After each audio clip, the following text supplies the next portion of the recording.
Bonjour et bienvenue sur j'aicompris.com. Alors l'objectif de cette vidéo, c'est de s'entraîner à montrer qu'une famille est libre ou pas. Et l'intérêt de cet exercice, regardez les coordonnées des vecteurs, elles dépendent d'un paramètre t. Et du coup, on vous demande pour quelle valeur de t, eh bien cette famille de vecteurs est libre ou pas. Donc maintenant, comme d'habitude, appuyez sur pause, essayez de faire tout seul cet exercice et on se retrouve juste après pour la correction.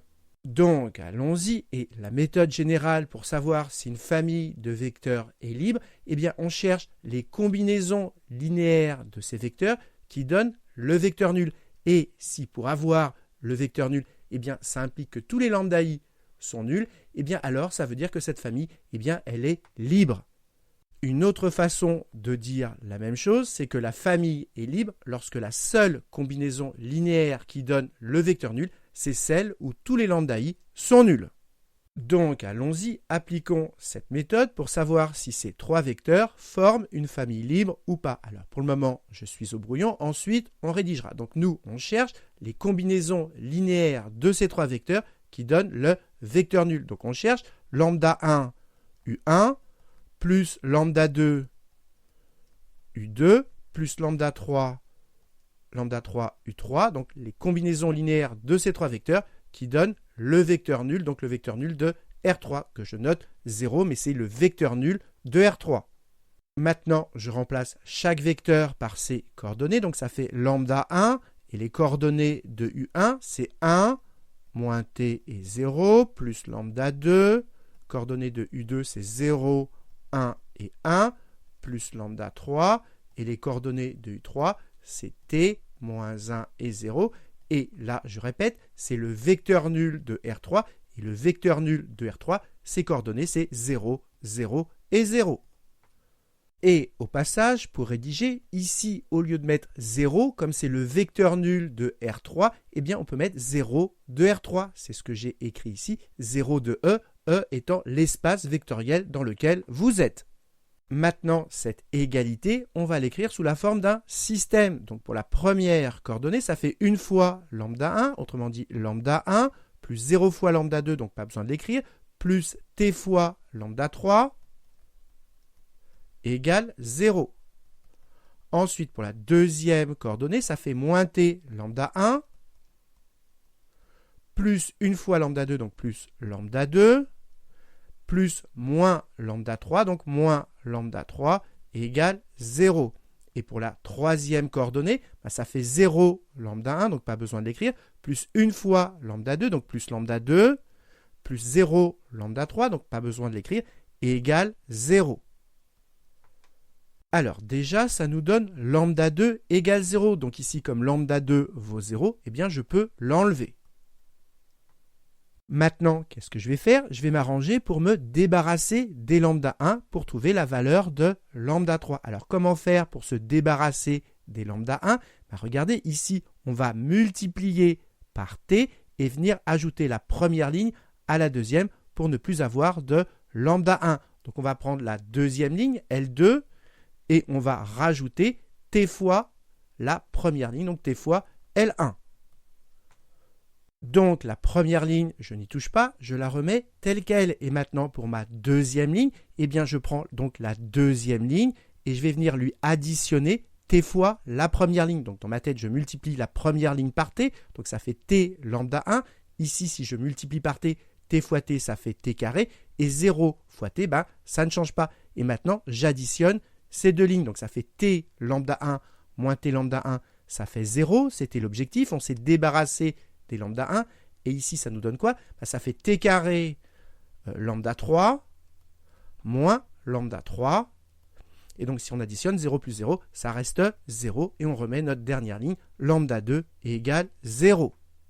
Maintenant, vous voyez que ici on peut factoriser par lambda 3, et donc ça fait lambda 3 facteur de t carré moins 1. Donc je l'écris, pour le moment je suis au brouillon, et donc j'écris lambda 3 facteur de t carré moins 1 égale 0.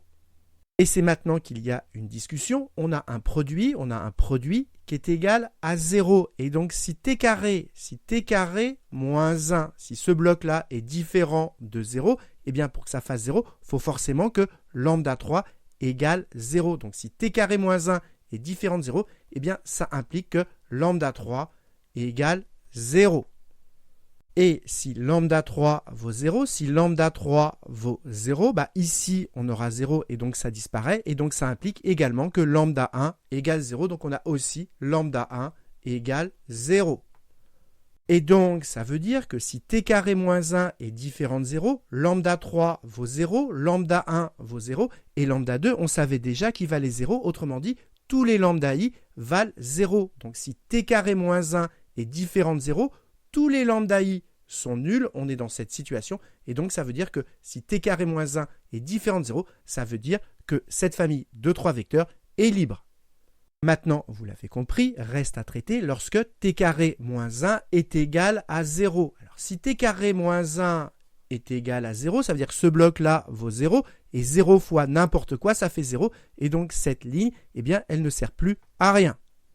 Et ça veut dire quoi que t carré moins 1 vaut 0 ? Ça veut dire que t, il vaut 1 ou moins 1.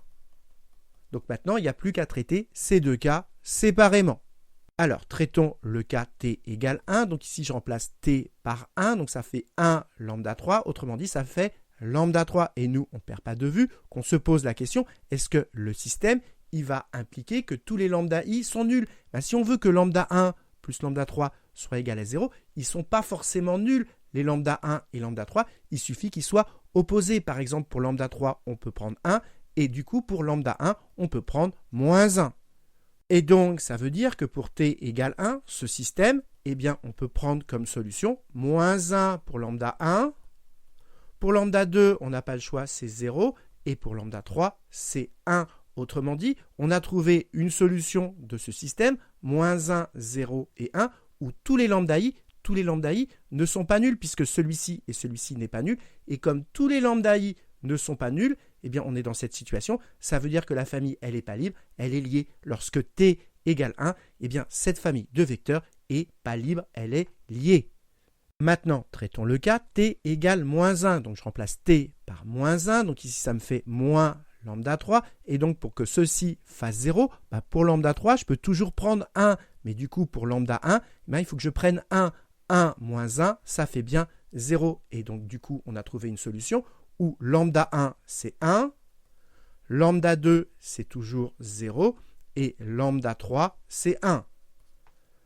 Et donc, vous l'avez compris, pour t égale moins 1, on a trouvé une solution, mais il y en a d'autres où tous les lambda i ne sont pas tous nuls. Ils ne sont pas tous nuls, on n'est pas dans cette situation. Et donc, ça veut dire que pour t égale moins 1, eh bien, la famille n'est pas libre, elle est liée. Et maintenant, il n'y a plus qu'à rédiger ce qu'on a expliqué au brouillon. Donc voilà, je vous ai tout remis au propre ici. Et je me permets d'insister à ce niveau-là, quand on traite le cas t égale 1 et qu'on écrit une solution et ceci et que c'est différent de 0, 0, 0, ça veut dire que la solution qu'on donne, ce n'est pas la solution nulle. Ça veut dire que tous les lambda i ne sont pas tous nuls. Et donc, ça veut dire que la famille, comme tous les lambda i ne sont pas tous nuls, ça veut dire que la famille, elle est liée. Donc, on a terminé, mais je me permets d'insister pour être sûr que tout le monde ait bien compris. Ça veut dire quoi quand on donne une solution ? Ça veut dire que dans cette égalité, quand on va remplacer lambda 1 par moins 1, lambda 2 par 0 et lambda 3 par 1, eh bien, on va trouver le vecteur nul. Faisons-le. Je remplace lambda 1 par moins 1, donc ça me fait moins u1, plus lambda 2 par 0, donc pas besoin de l'écrire, plus lambda 3 par 1, donc ça fait plus u3. Eh bien, on doit tomber sur le vecteur nul, donc sur 0. Alors déjà, vérifions que c'est vrai, c'est lorsque t vaut 1. Mais si t vaut 1, je remplace t par 1. Ici, donc ça me fait moins 1. Ici, je remplace t par 1, ça me fait 1. Et regardez les coordonnées 1, moins 1, 0. 1, moins 1, 0. Ces deux vecteurs, u1 et u3, regardez leurs coordonnées, ce sont les mêmes. Autrement dit, u1 égale u3. C'est exactement ce qu'on a écrit ici. Si on regroupe moins u1 de l'autre côté, eh bien, on retrouve que u3 égale u1. Et qu'est-ce que ça veut dire ? Eh bien, ça veut dire que u1 peut s'exprimer en fonction de u3 et donc que la famille est liée parce qu'il y a un des vecteurs qui peut s'exprimer en fonction d'un autre.